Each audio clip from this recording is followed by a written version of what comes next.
Wel, gai yn gyntaf ddiolch yn fawr iawn i'r swyddog etholiadol a'i dîm, i bawb sydd wedi bod yn cyfri yma yn Llandudno ac i bawb sydd wedi bod yn rhan o'r trefniadau ar draws yr etholaeth a'r heddlu hefyd am sicrhau etholiad effeithlon, democrataidd a diogel. Diolch yn fawr iawn i chi i gyd.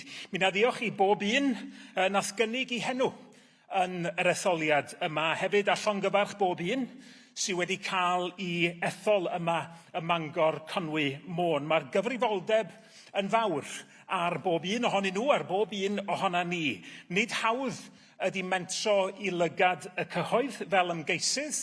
Mae'n ddyletswydd ar bob un i dderbyn y sgrwtini sy'n dod yn sgil hynny ac i ddangos arweiniad o ran y math o barch mae'n rhaid i arddel o fewn y broses ddemocrataidd.